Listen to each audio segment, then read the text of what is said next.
From Houston's Rice Hotel, Senator John Kennedy is about to address a special meeting of the Greater Houston Ministerial Association to which he has been invited. During this telecast, Senator Kennedy will participate in an informal question and answer period. The telecast of this meeting is sponsored by the Kennedy Johnson Texas Campaign Committee and is being seen throughout Texas on a special 22-station network. The audience you are seeing is composed of clergymen of the Houston area who have been invited by the association. Reverend Herbert Mesa will introduce the Democratic presidential candidate. The meeting is about to be called to order by the president, Reverend George Reck.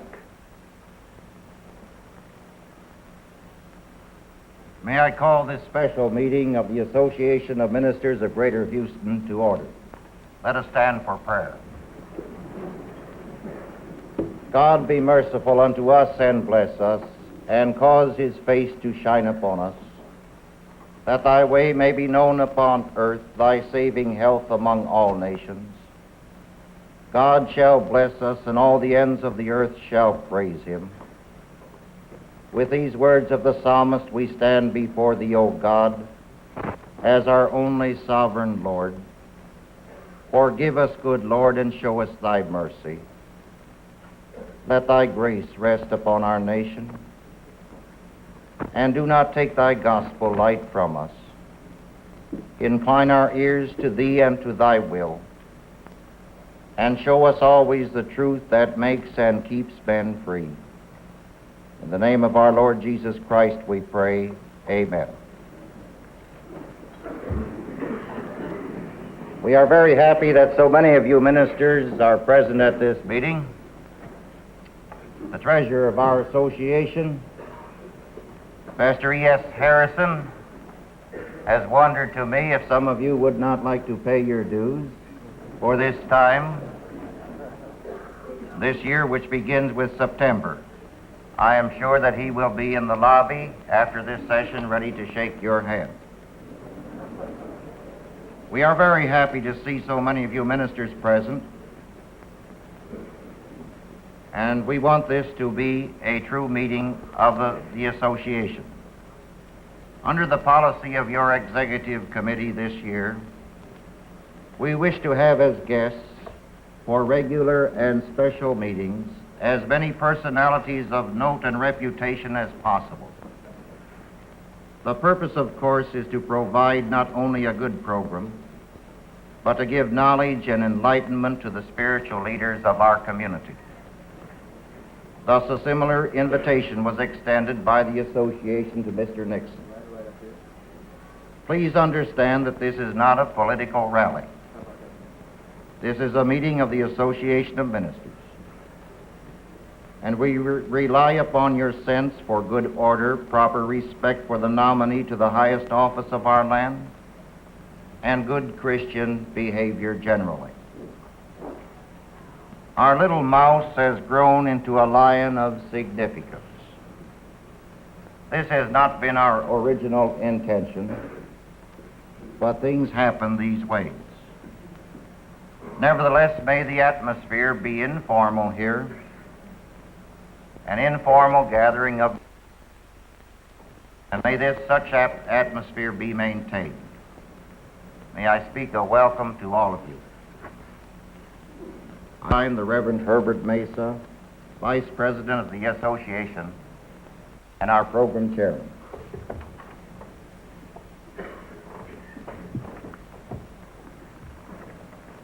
This program this evening does not constitute an endorsement of either the speaker or the party which he represents. The program has been motivated by the religious issues in this campaign, issues that are not modern. There are some who insist that nothing has changed within the Roman Catholic Church, and there are others who insist that nothing should change.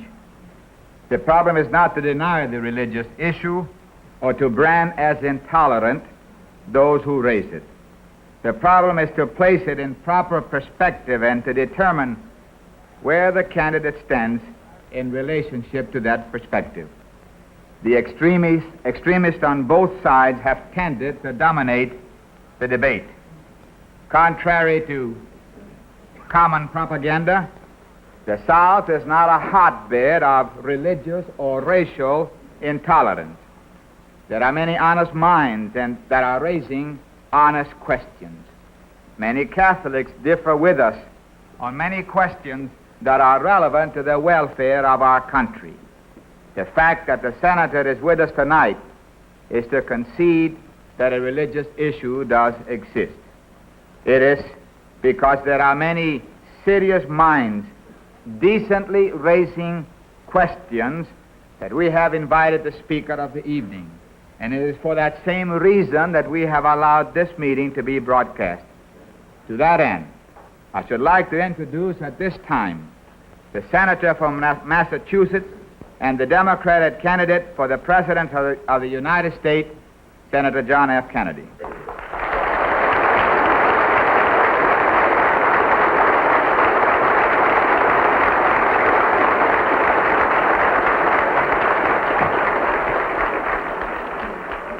Reverend Mesa, Reverend Rock, I'm grateful for your generous invitation to state my views. While the so-called religious issue is necessarily and properly the chief topic here tonight, I want to emphasize from the outset that I believe that we have far more critical issues in the 1960 campaign. The spread of communist influence until it now festers only 90 miles from the coast of Florida, the humiliating treatment of our president and vice president by those who no longer respect our power, the hungry children I saw in West Virginia, the old people who cannot pay their doctor's bills, the families forced to give up their farms, and America with too many slums, with too few schools, and too late to the moon and outer space. These are the real issues which should decide this campaign, and they are not religious issues. For war and hunger and ignorance and despair, no religious barrier. But because I am a Catholic, and no Catholic has ever been elected president, the real issues in this campaign have been obscured, perhaps deliberately, in some quarters less responsible than this. So it is apparently necessary for me to state once again, not what kind of church I believe in, for that should be important only to me, but what kind of America I believe in. I believe in an America where the separation of church and state is absolute, where no Catholic prelate would tell the president, should he be Catholic, how to act, and no Protestant minister would tell his parishioners for whom to vote, where no church or church school is granted any public funds or political preference, and where no man is denied public office merely because his religion differs from the president who might appoint him or the people who might elect him. I believe in an America that is officially neither Catholic, Protestant, nor Jewish, where no public official either requests or accepts instructions on public policy from the Pope, the National Council of Churches, or any other ecclesiastical source, where no religious body seeks to impose its will, directly or indirectly, upon the general populace or the public acts of its officials, and where religious liberty is so indivisible that an act against one church is treated as an act against all. For while this year it may be a Catholic against whom the finger of suspicion is pointed, in other years it has been, and may someday be again, a Jew, or a Quaker, or a Unitarian, or a Baptist. It was Virginia's harassment of Baptist preachers, for example, that led to Jefferson's Statute of Religious Freedom. Today I may be the victim, but tomorrow it may be you, until the whole fabric of our harmonious society is ripped apart at a time of great national peril.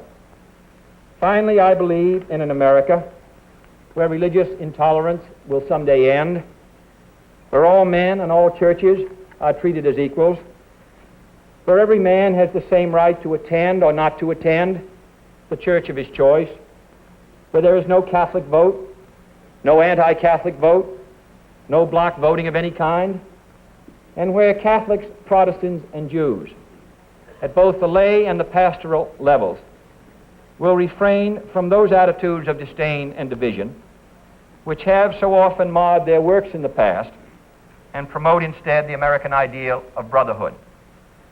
That is the kind of America in which I believe, and it represents the kind of presidency in which I believe.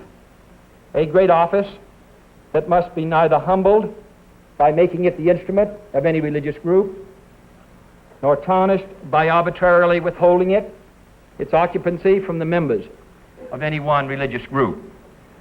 I believe in a president whose views on religion are his own private affair, neither imposed upon him by the nation, nor imposed by the nation upon him as a condition to holding that office. I would not look with favor upon a president working to subvert the First Amendment's guarantees of religious liberty, nor would our system of checks and balances permit him to do so. And neither do I look with favor upon those who would work to subvert Article 6 of the Constitution by requiring a religious test, even by indirection. For if they disagree with that safeguard, they should be openly working to repeal it.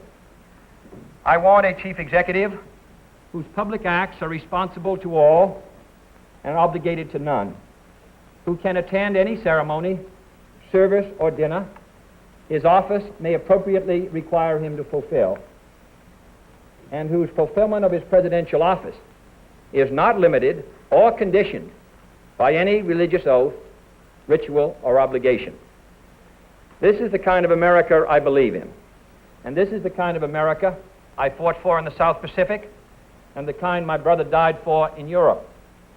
No one suggested then that we might have a divided loyalty, that we did not believe in liberty, or that we belonged to a disloyal group that threatened, I quote, the freedoms for which our forefathers died. And in fact, this is the kind of America for which our forefathers did die, when they fled here to escape religious test oaths that denied office to members of less favored churches, when they fought for the Constitution, the Bill of Rights, the Virginia Statute of Religious Freedom, and when they fought at the shrine I visited today, the Alamo. For side by side with Bowie and Crockett died Fuentes and McCafferty and Bailey and Bedillo and Carey, but no one knows whether they were Catholics or not, for there was no religious test there. I ask you tonight to follow in that tradition, to judge me on the basis of 14 years in the Congress, on my declared stands against an ambassador to the Vatican, against unconstitutional aid to parochial schools, and against any boycott of the public schools, which I attended myself. And instead of doing this, do not judge me on the basis of these pamphlets and publications. We have all seen that carefully select quotations out of context from the statements of Catholic Church leaders, usually in other countries, frequently in other centuries, and rarely relevant to any situation here, and always omitting, of course, the statement of the American bishops in 1948, which strongly endorsed church-state separation, and which more nearly reflects the views of almost every American Catholic. I do not consider these other quotations binding upon my public acts. Why should you? But let me say, with respect to other countries, that I am wholly opposed to the state being used by any religious group, Catholic or Protestant, to compel, prohibit, or prosecute the free exercise of any other religion. And that goes for any persecution at any time by anyone in any country. And I hope that you and I condemn with equal fervor those nations which deny their presidency to Protestants and those which deny it to Catholics. And rather than cite the misdeeds of those who differ, I would also cite the record of the Catholic Church in such nations as France and Ireland, and the independence of such statesmen as de Gaulle and Adenauer. But let me stress again that these are my views. For contrary to common newspaper usage, I am not the Catholic candidate for president. I am the Democratic Party's candidate for president, who happens also to be a Catholic. I do not speak for my church on public matters, and the church does not speak for me. Whatever issue may come before me as president, if I should be elected, on birth control, divorce, censorship, gambling, or any other subject, I will make my decision in accordance with these views, in accordance with what my conscience tells me to be in the national interest, and without regard to outside religious pressure or dictates. And no power or threat of punishment could cause me to decide otherwise. But if the time should ever come, and I do not concede any conflict to be remotely possible, when my office would require me to either violate my conscience or violate the national interest, then I would resign the office, and I hope any other conscientious public servant would do likewise. But I do not intend to apologize for these views to my critics of either Catholic or Protestant faith, nor do I intend to disavow either my views or my church in order to win this election. If I should lose on the real issues, I shall return to my seat in the Senate, satisfied that I tried my best and was fairly judged. But if this election is decided on the basis that 40 million Americans lost their chance of being president on the day they were baptized, then it is the whole nation that will be the loser in the eyes of Catholics and non-Catholics around the world, in the eyes of history, and in the eyes of our own people. But if, on the other hand, I should win this election, then I shall devote every effort of mind and spirit to fulfilling the oath of the presidency, practically identical, I might add, with the oath I have taken for 14 years in the Congress. For without reservation, I can, and I quote, solemnly swear that I will faithfully execute the office of President of the United States and will, to the best of my ability, preserve, protect, and defend the Constitution, so help me God.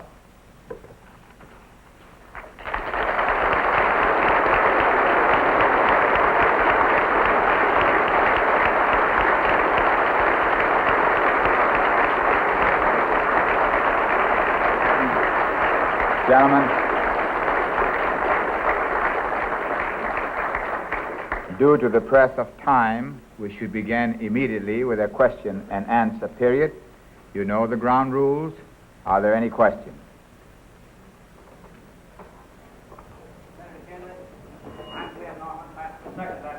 Corpus Christi. I think I speak for many that do not in any sense discount or in any sense doubt your loyalty and your love to this nation, or your position that's in accord with our position in regard to the separation of church and state. But could I bring it down to where we stand right here tonight as two men of just near the equal age, just standing facing each other? If this meeting tonight were being held in the sanctuary of my church, it's the policy in my city that has many very fine Catholics in it, but it's the policy of Catholic leadership to forbid them to attend a Protestant service.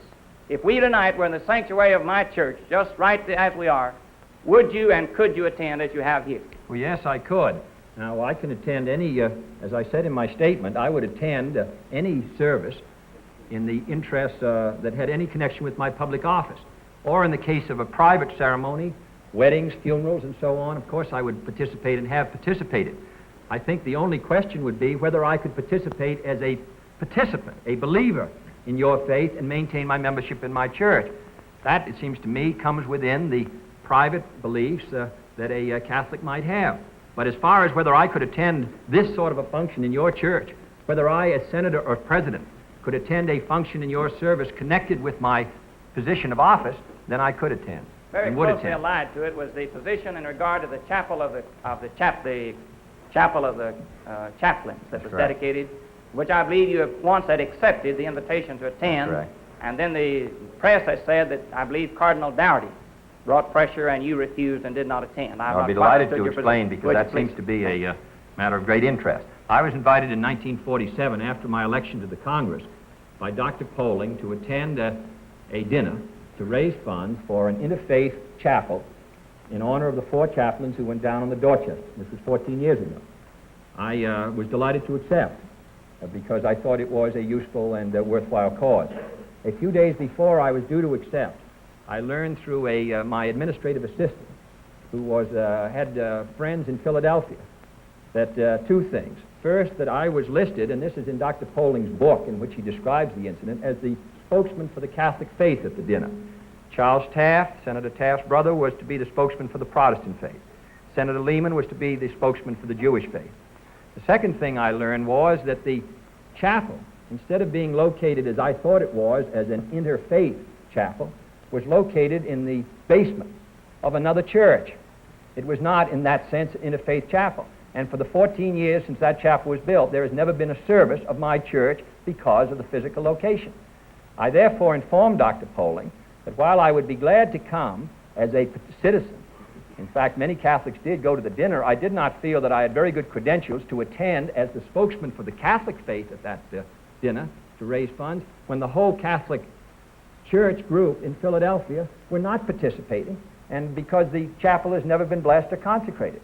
Now, I want to make it clear that my grounds for not going were private. I had no credentials to speak for the Catholic faith at a dinner for a chapel which has never, at which no Catholic service has ever been held. So that, and to this day, unfortunately, the no service has been held at the present time. But I think if I may separate that, if this were a public matter, I told Dr. Polling I'd be glad to go as an individual, but I could not go as a spokesman on that occasion. Kennedy, Canon Rutenbar of Christ Church Cathedral here in Houston. Really? I've read this platform and the planks in it with great interest, and especially in the realms of freedom. And I note that in the educational section, the right of education for each person is guaranteed or offered for a guarantee. It also says that there shall be equal opportunity for employment. In another section it says there shall be equal rights to housing and recreation. All of these speak, I think, in a wonderful sense to the freedom which we want to keep here in America. Yet, on the other hand, there is, in another place in the platform, I read these words: we will repeal the authorization for right-to-work laws. Now, it seems to me that in this aspect here, and I feel that these are much more important than any religious issue, here you are abolishing an open shop. You are taking away the freedom of the individual worker, whether he wants to work and wants to belong to this union or not. Now, isn't this sort of double talk? You're guaranteeing freedom on the one hand, and yet you're going to take it away on the other. No, I don't agree with that. I think there's a dichotomy here in the platform. Well, that's a provision that's been in the platform since 1948. I'm sure there's a difference of opinion between us on that matter and between many Democrats on that matter. But I think that it's a decision which goes to economic and political views. I don't think it involves a constitutional guarantee of freedom. In other words, under the provisions of the Taft-Hartley law, a state was permitted to prohibit a union shop, but it was not permitted to guarantee a closed shop. Now, my own judgment is that uniformity in interstate commerce is valuable, and therefore I hold with the view that it's better to have uniform laws and not a law which is in interstate commerce, and these are all, this is not intra, but interstate commerce, right, which permits one condition in one state and another in another. This is not a new provision. It's been in for the last three platforms. Thank you. Max Galkey, president of Gulf Coast Bible College and pastor of First Church of God here in Houston, and I am a member, Mr. Meza, of the Houston Association of Ministers. Mr. Kennedy, you very clearly stated your position tonight in regard to the propagation of the gospel by all religious groups in other countries. And I appreciated that much because we Protestants are a missionary people.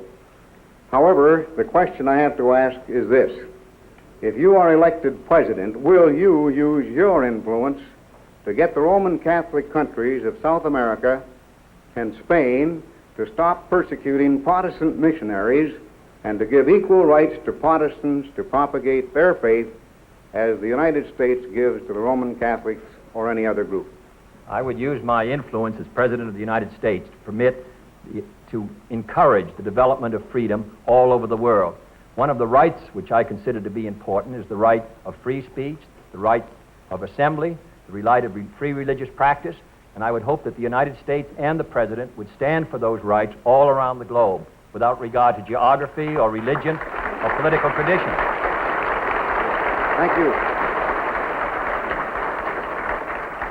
Senator Kennedy. This is E.H. Westmoreland, pastor of the South Main Baptist Church here in Houston. I have received today a copy of a resolution passed by the Baptist Pastors Conference of St. Louis, and they're going to confront you with this tomorrow night. I would like for you to answer to the Houston crowd before you get to St. Louis. Yes, sir. This is the resolution. With deep sincerity and in Christian grace, we plead with Senator John F. Kennedy, as the person presently concerned in this matter, to appeal to Cardinal Cushing, Mr. Kennedy's own hierarchical superior in Boston, to present to the Vatican Mr. Kennedy's sincere statement relative to the separation of church and state in the United States and religious freedom as represented in the Constitution of the United States, in order that the Vatican may officially authorize such a belief for all Roman Catholics in the United States.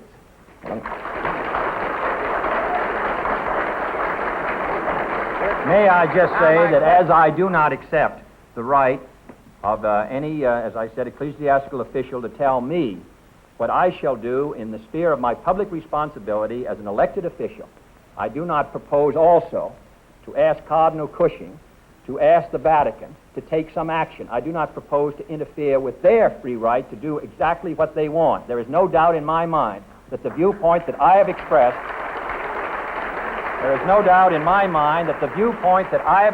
tonight publicly represents the opinion of the overwhelming majority of American Catholics. Mr. Kennedy, and you I will... think that what my view, I have no doubt, is known to Catholics around the world. I'm just hopeful that by my stating it quite precisely, and I believe I state it in the tradition of the American Catholics, way back all the way to Bishop John Carroll, I feel that I hope this will clarify it without my having to take the rather circuitous route. This is the position, I think, of the American Catholic Church in the United States with which I am associated. We appreciate your forthright statement. May I say we have great admiration for you. But until we know this is the position of your church, because there will be many Catholics who will be appointed if you're elected president, we would like to know that they too are free to make such statements as you've been so courageous to make. Well, let me say that anyone that I would appoint to any office as a senator or as a president would, I hope, hold the same view of the necessity of their living up to not only the letter of the Constitution, but the spirit. If I may say so, I am a Catholic. I've stated my view very clearly. I don't find any difficulty in stating that view. In my judgment, it is the view of American Catholics from one end of the country to the other. Why? Because as long as I can state it in a way which is, I hope, satisfactory to you, why do you possibly doubt that I represent a viewpoint which is hostile to the Catholic Church in the United States? I believe I'm stating the viewpoint the Catholics in this country hold towards the happy relationship which exists between church and state.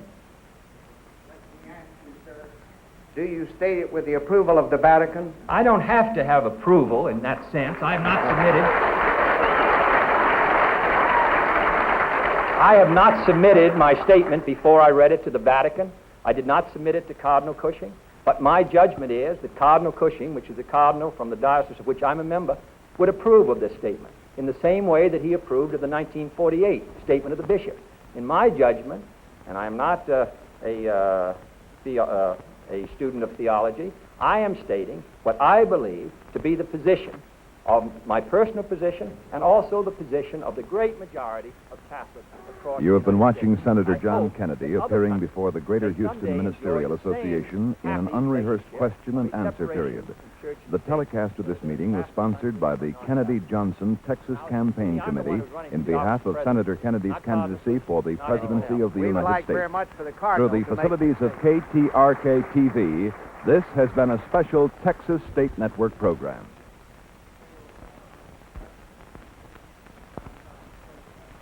A statement from you. Today I had telephone conversation with Dr. Poling and received this telegram from him. I'm sure you would like to clear this matter up. Let me read briefly from his telegram. The memorandum on religion as an election issue prepared by Senator Kennedy's associates has a section on the polling incident. This section contains serious factual errors. I believe the senator will wish to correct the errors or that he will wish to withdraw that section.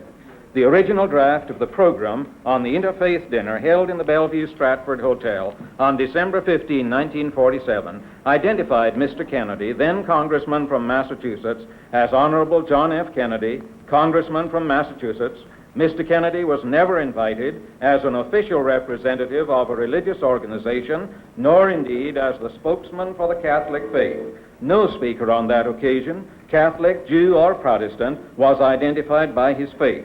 When, 2 days before the dinner occasion, Mr. Kennedy canceled his engagement, he expressed his regret and grief, but stated that since His Eminence the Cardinal requested him not to come, he, as a loyal son of the Church, had no other alternative.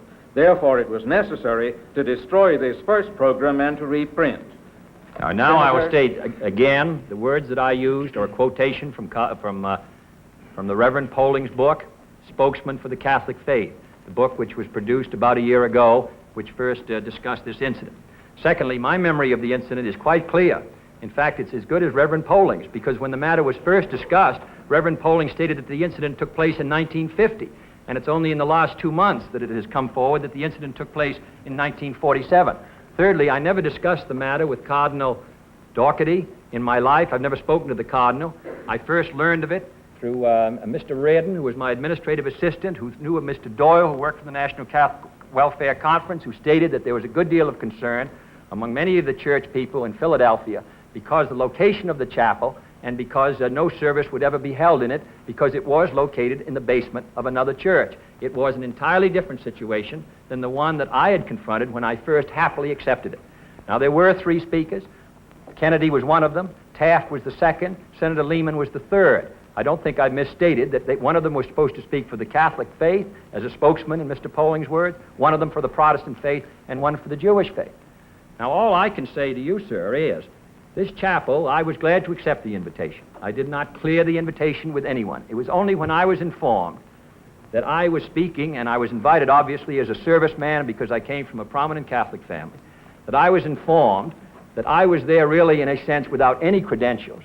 The chapel, as I have said, has never had a Catholic service. It is not an interfaith chapel. And therefore, for me to participate as a spokesman in that sense for the Catholic faith, I think would have given an erroneous impression. Now, I've been there 14 years. This took place in 1947. I'd been in politics probably 2 months and was relatively inexperienced. I should have inquired before getting into the incident. Is this the best that can be done after 14 years? Is this the only incident that can be shown?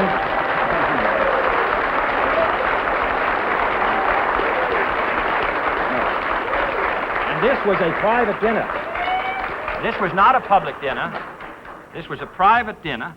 This did not involve my responsibilities as a public official. My judgment was bad only in accepting it without having all the facts, which I wouldn't have done at a later date. But I do want to say that I've been there for 14 years. I have voted on hundreds of matters, probably thousands of matters, which involve all kinds of public questions, some of which border on the relationship between church and state. And quite obviously, that record must be reasonably good, or we wouldn't keep hearing about the polling incident. Senator Kennedy. In addition, yes, I don't mean to be disrespectful to Reverend Polling. I have high regard for his son. I have high regard for Dr. Polling. I don't like to be in a debate with him about it, but I must say, even looking back, I think it was imprudent of me to have accepted without more information. But I don't really feel that it demonstrates an unfitness to hold a public office. The reason for our concern is the fact that your church has stated that it has the privilege and the right and the responsibility to direct its members in various areas of life, including the political realm. Well, and we believe that history and observation indicate that it has done so, and we raise the question because we would like to know if you are elected president and your church elects to use that privilege and obligation, what your response will be under those circumstances. If my church attempted to influence me in a way which was improper or which affected adversely my responsibilities as a public servant sworn to uphold the Constitution, then I would reply to them that this was an improper action on their part, that it was one to which I could not subscribe, that I was opposed to it, and that it would be an unfortunate breach of an interference with the American political system. I'm confident that there would be no such interference. We've had 2 Chief Justices of the Supreme Court who were Catholics. We've had 3 prime ministers of Canada in this century. I've already mentioned Mr. de Gaulle and Mr. Adenauer. My judgment is that an American who is a Catholic, who is as sensitive as a Catholic must be who seeks this high office, as exposed to the pressures which whirl around us, that he will be extremely diligent in his protection of the constitutional separation. We would be most happy to have such a statement from the Vatican.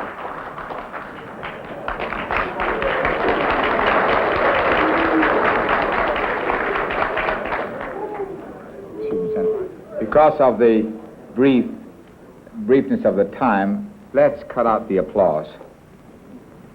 Senator Kennedy, V.E. Howard, Minister of the Church of Christ. First of all, I should like to quote some authoritative quotations from Catholic sources, and then propose a question. So that a false statement, knowingly made to one who has not a right to the truth, will not be a lie. Catholic Encyclopedia, Volume 10, page 696. Quoting, however, we are also under an obligation to keep secrets faithfully, and sometimes the easiest way of fulfilling that duty is to say what is false or tell a lie. Catholic Encyclopedia, Volume 10, page 195. When mental reservation is permissible, it is lawful to corroborate one's utterances by an oath, if there be an adequate cause. Article on perjury, Catholic Encyclopedia, Volume 11, page 696. Quoting again, the truth we proclaim under oath is relative and not absolute. Explanation of Catholic Morals, page 130. Just recently, from the Vatican in Rome, this news release was given from the official Vatican newspaper, and I'm quoting that of date May 19th, 1960, Tuesday, stated that the Roman Catholic hierarchy had the right and duty to intervene in the political field to guide its flock. The newspaper rejected what is termed, quoting, the absurd split of conscience between the believer and the citizen. However, Observator Romano made it clear that its stern pronouncement was valid for Roman Catholic laymen everywhere. It deplored the great confusion of ideas that is spreading especially between Catholic doctrine and social and political activities, and between the ecclesiastical hierarchy and the lay faithful in the civil field. Pope John XXIII recently gave this statement according to the St. Louis Review, date of December 12, 1958, quote, Catholics may unite their strength toward the common aid, and the Catholic hierarchy has the right and duty of guiding them. Question, sir. Do you subscribe to the doctrine of mental reservations, which I have quoted from the Catholic authorities? Do you submit to the authority of the present Pope, which I have quoted from in these quotations? Well, let me say in the first place, I've not read the Catholic Encyclopedia, and I don't know all the quotation which you're giving me. I don't agree with the statement. I find no difficulty in saying so, but I do think probably I could make a better comment if I had the entire quotation before me. But in any case, I had not read it before, and if the quotation is meant to imply that when you take an oath, you don't mean it, or if that it's proper for you to take oaths and then break them, that it's proper for you to lie, if that is what this states, and I don't know whether that's what it states unless I had read it all in context, then of course I would not agree with it. Secondly, on the question of the Observatory Romano article, once again, I don't have that in full. I read the statement of last December, which was directed to a situation in Sicily where some of the Catholics were active in the Communist Party, but I'm not familiar with the one of May 1960 that you mentioned. In any case, the Observatory Romano has no standing as far as binding me. Thirdly, the quotation of Pope John of 1958, I didn't catch all of that, and if you read that again, I'll tell you whether whether I support that or not. Pope John the 23rd only recently stated, according to the St. Louis Review, date of December 12, 1958, quoting, Catholics must unite their strength toward the common aid, and the Catholic hierarchy has the right and duty of guiding them. Yes. Do you subscribe to that? Well, now, I couldn't describe guiding them in what area. And If you're talking about in the area of faith and morals, in the instructions of the church, I would think any Baptist minister or congregational minister has the right and duty to try to guide his flock. If you mean that just by that statement that the Pope or anyone else could bind me in the fulfillment, by a statement, in the fulfillment of my public duties, I say no. If that statement is intended to mean, and it's very difficult to comment on a sentence taken out of an article, which I have not read, but if that is intended to imply that the hierarchy has some obligation, or has an obligation to attempt to guide the members of the Catholic Church, then that may be proper. But it all depends on the previous language of what you mean by guide. If you mean direct or instruct on matters dealing with the organization of the faith, the details of the faith, then of course they have that obligation. If you mean that by that, under that, he could guide me, or anyone could guide or direct me in fulfilling my public duty, then I do not agree. Thank you, sir. Then you do not agree with the Pope on that statement. Gentlemen, Now, you see, that's why I wanted to be careful, because that statement, it seems to me, is taken out of context that you just made to me. I could not tell you what the Pope meant unless I had the entire article.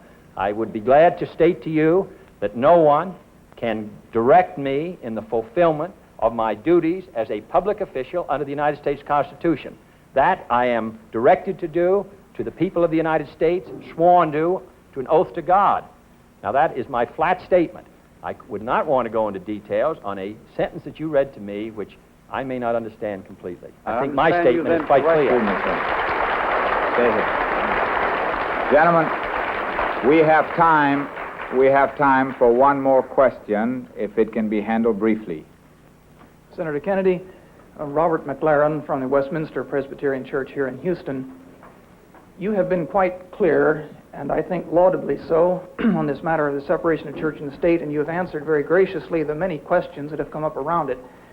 There is one question, however, which seems to me quite relevant, and this relates to your statement that if you found by some remote possibility a real conflict between your oath of office as president, that you would resign that office if it were in real conflict with your church. No, I said with my conscience. With your conscience. Yeah. In the syllabus of errors of Pope Leo IX, which the Catholic Encyclopedia states is still binding, although it's from a different century, is still binding upon all Catholics, there are three very specific things which are denounced, including the separation of state and church, the freedom of religions other than Catholic to propagate themselves, and the freedom of conscience.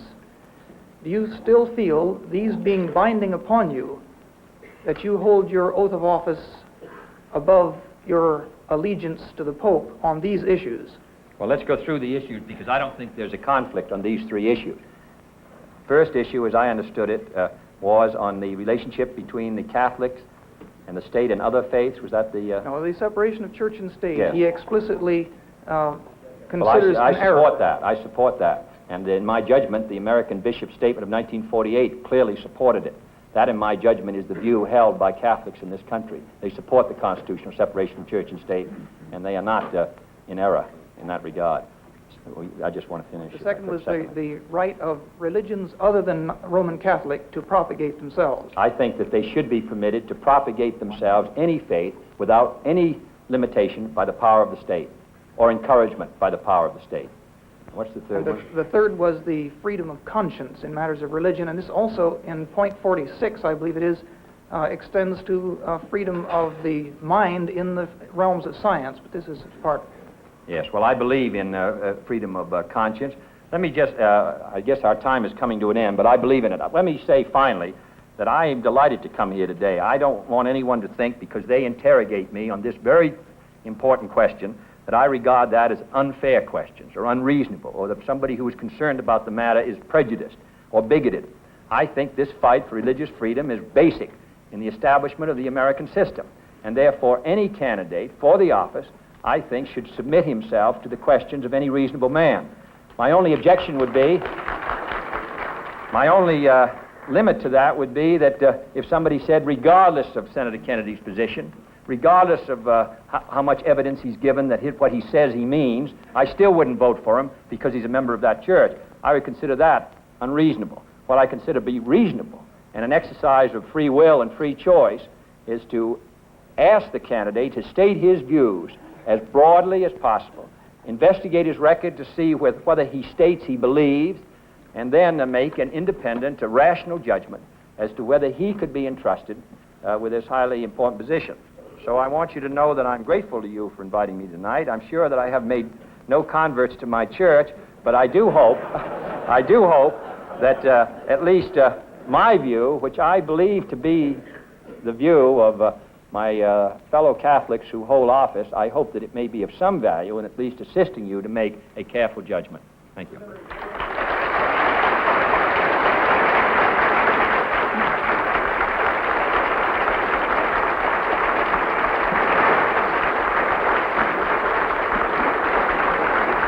We're going to, gentlemen, shall we remain standing? You have been watching as Senator have- John Kennedy appearing before the Greater Houston Ministerial Association in an Shall we unrehearsed remain question and standing answer while we are period. led into The benediction telecast of by this the meeting was Reverend sponsored by George the E. Kennedy Johnson Texas Campaign Committee in behalf of Senator Kennedy's candidacy for the presidency of the United States. Through the facilities of KTRK-TV, this has been a special Texas State Network program.